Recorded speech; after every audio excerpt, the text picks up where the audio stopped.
face check bushes, and make sure to pick cleanse on Rhaegar at level 7, or Kaldor will be tilted and rage at your co-caster.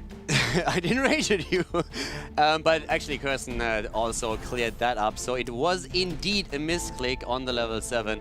It looked a bit as if it was intentional, because he of course tried to use the synergy between the level 1 and the level 16 talent, but there was supposed to be a cleanse on 7. I still have to question if a cleanse against the massive amount of CC that we're seeing here is enough to win them the game. But just to clear that up, they were intended to play that with a cleanse. But of course, against this many stuns and control spells, once you lose out on the cleanse, you are just not in a position where you can win this anymore. So just for the peace of mind for myself and for you guys out there, that was the intent, and I just want to make sure that you guys realize that before we head into our third map. All that analysis comes down to, oops, it happens, man. Let's go ahead and get ready for Battleground number 3 here. No, definitely not. It's going to be Battlefield of Eternity. Fnatic with the choice, as Expert will continue to go with the first pick, and Fnatic, man, they are going to all of their premier Battlegrounds. They are wanting a 3-0 here, as they've been doing very well on BOE as of late. Yeah, so we're going to see them on the third map now, and this is really the moment when I am the most curious about the draft that we are seeing for their opponent, because basically we've seen Expert try to be really aggressive, and it hasn't really worked out. I still doubt that the cleanse would have saved the second game, but I like the thought process behind their strategy so far, that they want to be aggressive in the team fights and they're just trying to bring the fight to Fnatic, so yeah, I enjoy that a lot. That's the thing though, is like they're trying to be aggressive with odd compositions. The Cassia composition in game number 1 is easily controlled, and game number 2 not quite working out for them all the way, didn't get the tanks they wanted. Yeah, but still, if you look at game 2, again, I really like the draft they had. Sure. If they get the cleanse here, they are stronger. The problem I have is their draft into Fnatic's draft. But the idea of having a Tyrael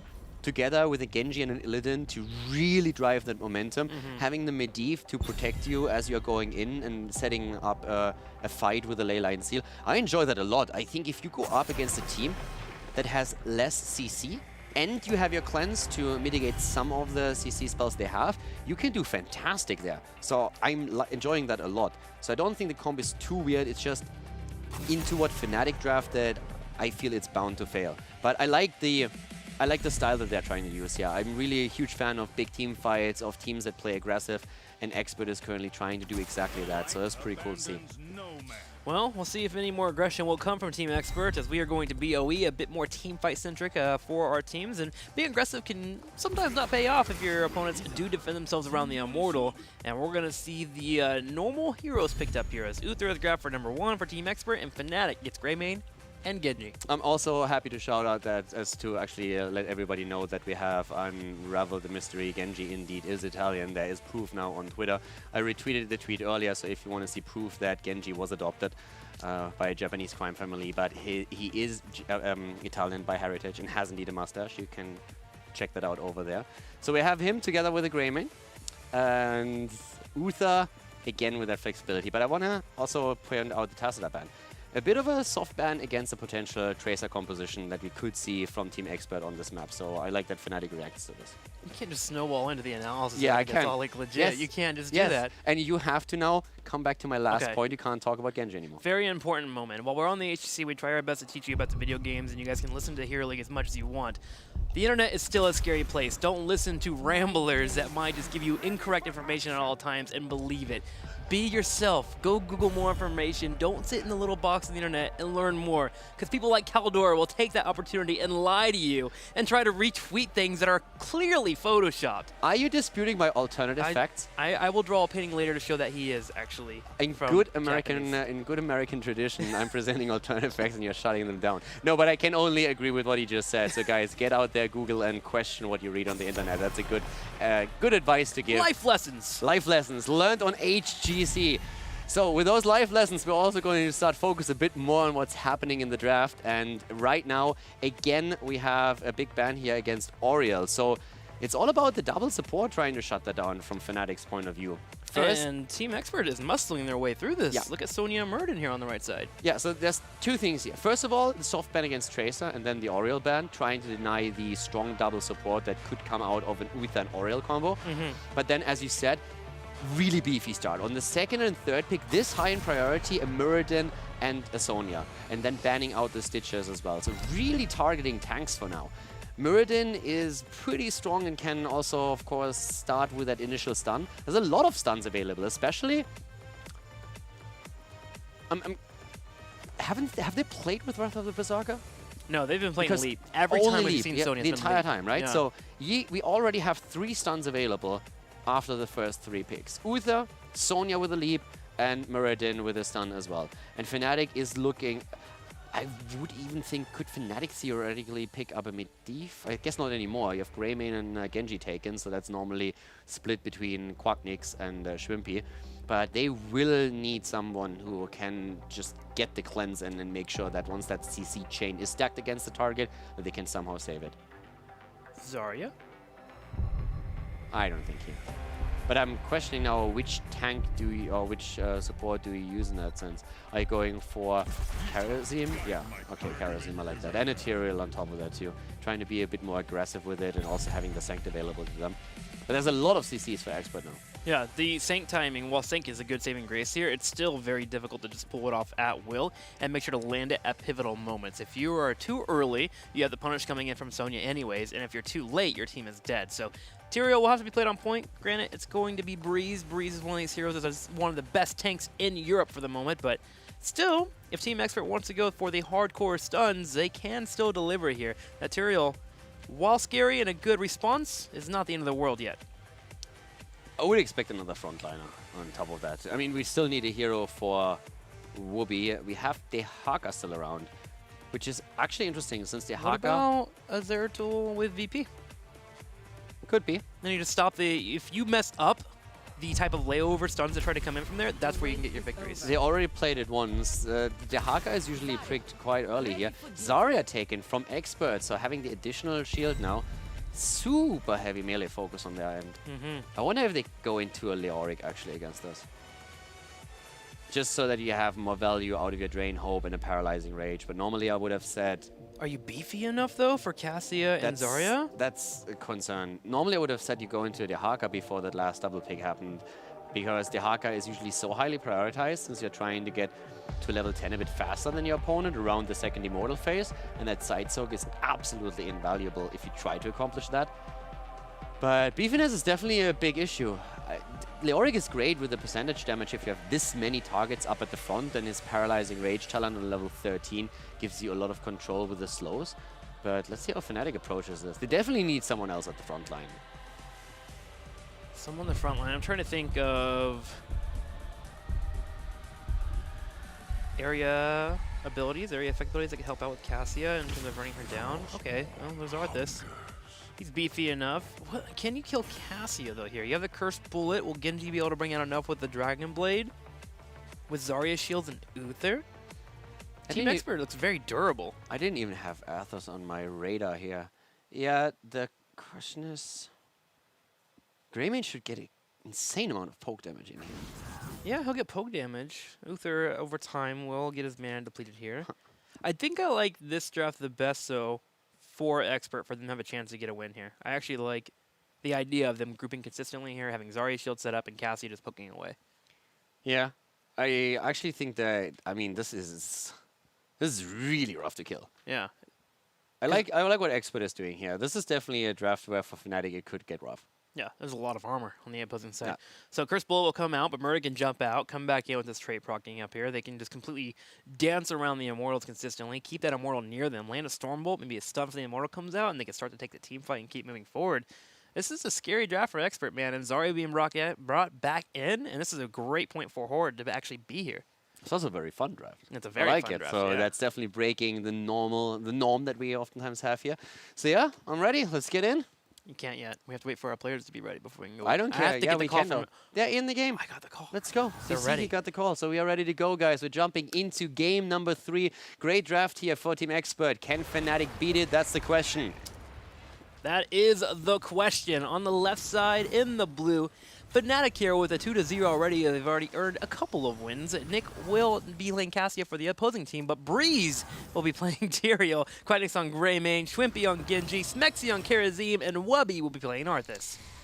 Whoopi on the Arthurs, and to the right side of the map, it's the Experts. Team Expert with Nick on Cassia, Bad Benny on Murden, Ethereal Angel on Sonya, Curson on Uther, and ADRD is playing Zarya. All right, so here we go into BOE. Sonya will be the one to constantly peel off the side here, and one of the great things about this Comp 4 Team Expert is if they group up around the Immortal as a unit of 4 with that Zarya, Sonya can peel off and start working on the Immortal. It did pretty decent damage. Fnatic on the other side here would love to give experience lead somehow, getting some picks, bringing down turrets, and they have started to do so in the top lane. As we see the race here unfolding, I have a question for our viewers, and I would love if you could give us a few answers and ideas that you have on the hashtag HGC. You can write those tweets to @Heroes Esports. What does ADRD actually stand for? He is a mad scientist, we all know that, but is that an acronym? And if it was an acronym, what does it actually stand for? So guys, if you have ideas on that matter, then send out a tweet @Heroes Esports, hashtag HGC, and let us know. And we'll find out if you have some cool ideas for that. Do you know the actual answer? I have absolutely no clue. Because I do. Do you do? Yeah. You know more than me. I have no idea, and I don't want to be spoiled. Okay, okay, go. A driven radical dude. It fits, and it's perfect. Well, yeah. You're welcome for the knowledge bombs. Okay, if you have a better perception of what ADRD means, you're welcome to let us know, as we had an exchange in Fortsea. Nothing too crazy happening just yet, just both of the teams deciding to open the map up early, and it was a 5-man push on both lanes, so there was a bit of a split, and now we have the map open. Both of the teams lost a fort. They let the fountain stand at the bot lane. I think find that a bit weird, but that should fall quickly enough. For now, it's all about the next Immortal spawning, and both of the teams should hit their level 4 by that, just because we saw that early focus on the structures. That fountain being there is actually might be a big deal. We'll see how that goes, the minions, if they clean it up or not. But here we go, Team Expert versus Fnatic over the Immortal phase, and Team Expert has positioned around their Immortal. They'll go ahead and anchor up here and be in a good spot for defense. And Fnatic is tiptoeing around. They know the threat of this team here, especially in the early game with Zarya, in particular picking Feel the Heat. Yeah, Feel the Heat is also going to be great for them just to push that damage out. What I'm really just interested to see what happens here after level 10, how Fnatic is going to approach these fights. For now, we have a lot of dancing happening here, and Fnatic being more so on the defense as we see Team Expert starting to push in against the Immortal. Green's harassing as well. The Immortal starts to do damage here as Nick steps forward. The Immortal suddenly coming out, they will back up. Greymane is on the opposing Immortal for the moment, so we're seeing Fnatic come back in the fight over here on their opponents for the Immortal race. So with level 4 talents now, we're having also on Greymane continuing the cocktail build as you would have expected. And also Cassia. For Cassia, it's pretty standard. I mean, we haven't seen her as much in Europe anymore as before, but the charge strike into the Ring of Leech is pretty much the norm when you see her in the game. Ring of Leech giving her, of course, a massive amount of self-sustain here then, especially with the fend damage. But Muradin deciding to go into the block here over the potential Storm Bolts. That we have seen it actually a lot, him going for the Stormbolt focus and trying to add extra burst to any kind of lockdown. But their massive melee composition here is doing quite well thus far. Building out so well. Immortals hitting halftime. Both teams pretty similar in experience. Fnatic has a slight lead so far. Halftime show will connect, as it looks like Team Expert is losing out on the Immortal race. Arthur should actually get a really sick amount of value later on in the game against what Expert has here. If he just keeps stacking into the Frozen Waste here, he should get so much. But for now, we're seeing Expert starting to get more control over the Immortal. They have Sonya currently on the Immortal of Fnatic, and Fnatic is desperately trying to really push in and make something happen here with Smexy threatening ADRD. So Zarya moving back, Smexy himself dashing out, nearly getting into the stun circle of the Immortal. But Fnatic just can't break through here properly. Yeah, it's going to be harder too. ADRD steps forward here, and with the shields being back up, Sonya will buy the time to work on the Immortal on the right side, and everyone has made the decision to go ahead and go full all out on the race. And we're going to have Team Expert taking the first Immortal. Murden, however, does get picked off, so Fnatic should have an easier defense. Yeah, so at this point, level 6 for Fnatic, slightly ahead, but as you said, the Immortal won by Team Expert, so right now Fnatic needs to defend, and this should actually give Expert a lead in experience here. Immortal, of course, focusing up at the top lane, but Expert is also not really willing to commit to anything here. They had all to move back and to grab mana, so that gives Fnatic a lot of time where they can just simply focus this down. Okay, so it gets burned down. I'm looking at Team Expert. What are they doing here? They put some pressure on the bottom. Zarya and Sonya in particular working on that fort. Actually, they actually killed the fort, so they got the well. Good for them, man. Keeping up with the experience, moving towards 7 as well. And it's going to come down to that small dabbling where our teams dance around and work on the mercenary camps. Fnatic going to continue to tiptoe, as they should. Yeah, 7 is a bit faster for them right now. So they start picking up their talents here, and that completes the cocktail build more or less. Also, the Icebound Fortitude for Arthas is going to help a lot in the later on fights. Lightning Speed for Karazim. See later when we hit the level 16 to go into the cleanse here against the stun output that we are having for Team Expert. Cleansing Touch would be a great pickup for him here if they feel they don't need the extra damage. Big Howling Blast connecting there. Expert's going to be retreating. ADRD's shield will expire, so Breeze will take the opportunity to jump in with Schwimpy. They're trying to burn down the Zarya as quickly as possible. And this has become actually pretty normal against Zarya. There was a time where we had Zarya consistently being picked up very often in Phase 1. But teams got much better at exploiting her shields. The moment they expire, put some pressure on her. She is actually much weaker than you would think. I really like also the poke that we're having currently on the side of Fnatic. I think they need to do that. They need to poke them down slowly. And if they can stop them moving in, as Mubi just did with a Howling Blast, that's great. The 10 is really what it comes down to for me, because I expect that we won't once again see leap from Sonya, as Aethero has done every single time he played Sonya for Team Expert. Then you have additional stuns on Uther. So it's going to be quite easy for them to force these fights. And then how is Fnatic going to play around this? Because poking only gets you so far. Greymane gets a few good cocktails in against this mass melee comp that is supposed to be pretty clunky and stick together. Then they might get them low enough so that they can take the fight. But this is, I'm loving it. This is a really cool dynamic that we have. I want to see how Expert does in the mid game and how Fnatic deals with that situation and that threat. Well, mid game will be coming soon, but now it's all about the Immortals, and Team Expert will start the race here. That's where we're going to see the full power of their race. They're actually taking the stun so they can get a little bit more energy there on Zarya, but we will have a lead here for Fnatic as they are winning by 1.8k. Yeah, Fnatic has Greymane, and that is a massive advantage. They even fought that 4 versus 5 on the Immortal because Arthas was still at the bot lane. But having Greymane in your setup is just absolutely fantastic when we are talking about Immortal pressure. Breeze taking poke here. ADRD comes on the side. Breeze is low, but he's able to get out with El Druid. Bobby comes in with the Howling Blast and will slow down the advance of Expert, with Tyrael not being here, though. It's also, dude, it's so easy for Greymane to stack against this. He has 12 stacks already.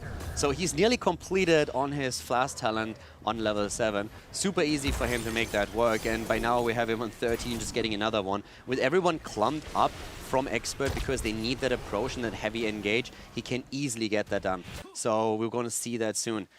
And we have a quick pause here. I'm happy that it's actually before the fight starts, so that's important. But the halftime show has hit. We have the teams both on level 8, nearly level 9, so level 10s are not really a big issue just yet.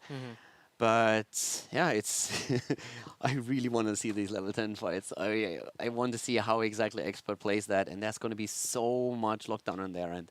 So Fnatic, can they break through that? Is it going to be a situation where you pick up the Curse Bullet or go with the throw? I think Curse Bullet's the way to do it. You want to get Murden out of your face so you can make the movement forward to actually get onto the main juice of this composition, which is, of course, that Cassia.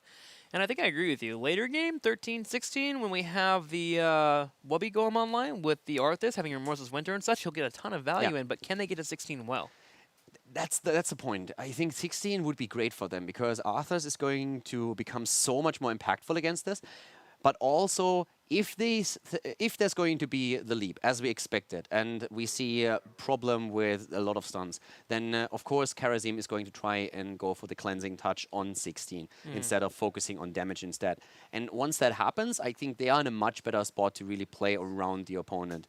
But it's going to be really cool to just see this. And also I want to see how does Expert deal with Greymane, because right now, the longer they wait until a fight starts, the more poke value Greymane gets. And once he completes his level 7 talent, the damage output is just going to be ridiculous against this composition. So Expert has to really force the fight before they get poked too low so they can't engage anymore. And that's one of the problems that they have a bit with this comp. They're so melee focused that they need to heavily engage into it, and this is where especially Sonya comes into play. Yeah, the leap coming on at level 10. Well, we'll see how Expert intends to force the fights against Fnatic when we come back. We've got a little technical issue. We'll be right back.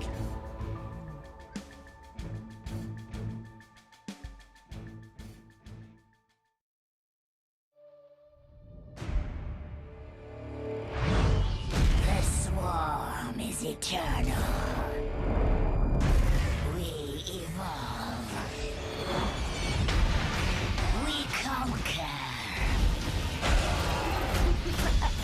We will consume all within the Nexus. Your villains, your heroes will all become part of my brood. Okay, fine. You two. You will try to resist, but it is only a matter of time, for the swarm is eternal.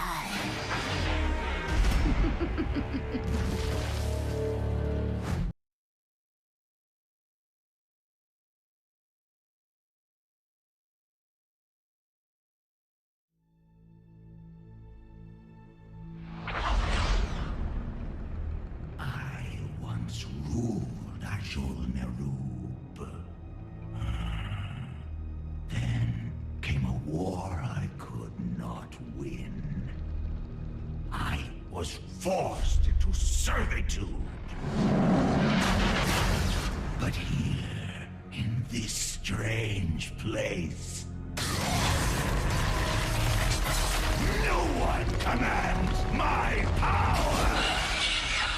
I will conquer the Nexus! Those who oppose me shall embrace the web of death. I am a Nubarak. I ruled once before. I shall rule again!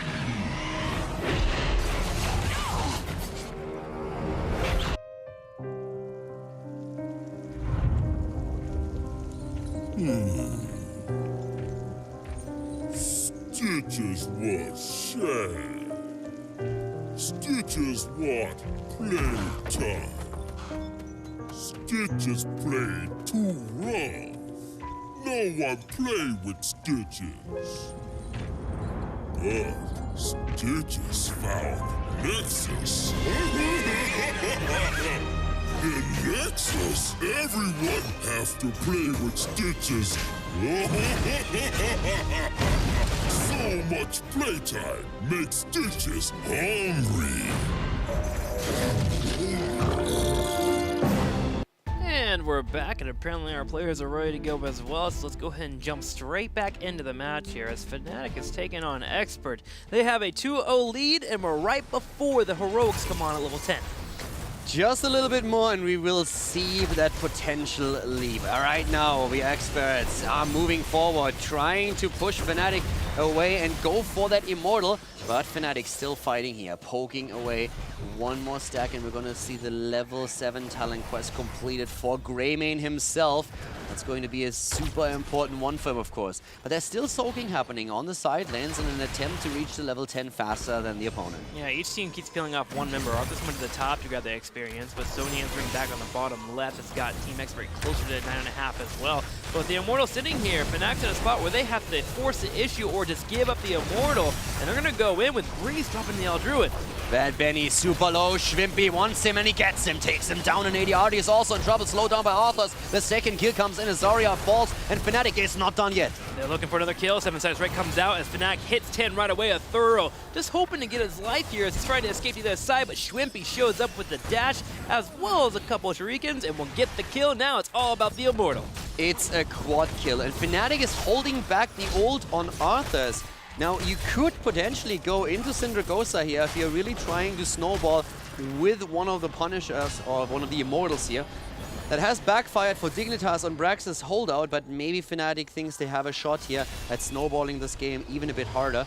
Against such a melee-heavy composition, Syndragosa would also get value, but you would of course give up on a lot of sustainability and survivability on the side of Arthurs. And that Syndragosa was actually against Expert in the past years too, so we'll see if Fnatic wants to go down that route, as Expert's already proven once they can handle the pressure coming their way. Fnatic constantly stepping forward, and it will be Syndragosa. They get it.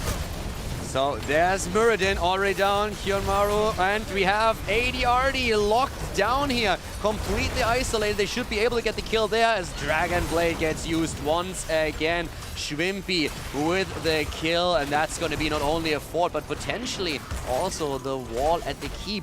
Shouldn't really be able to barrel through the entire bot lane, but that is a 2-level lead for Fnatic already. That's right, they break down the keep wall. The Immortal's being worked on by Nick, but with members spawning here, Zarya and Bad Bunny, we're gonna have an engage. And oh my gosh, Fnatic is ridiculously good at using Curse Bullet. Yeah, they are. There's the kill. And also Bad Benny hasn't used Avatar yet. They could go... they go to Haymaker. It's actually Haymaker. Bad Benny willing to knock people away from the fight if he needs to. The fort, the keep here, gets taken out, and Fnatic is able to grab a fort, keep, and maybe another kill. Oh, no. Zank is being used. Zarya is flung across the map. Massive Howling Blast. We're going to have the Haymaker coming out. Bad Benny knocking a few people away to save teammates. Fnatic is ridiculous. They have level 13, a 2-level lead.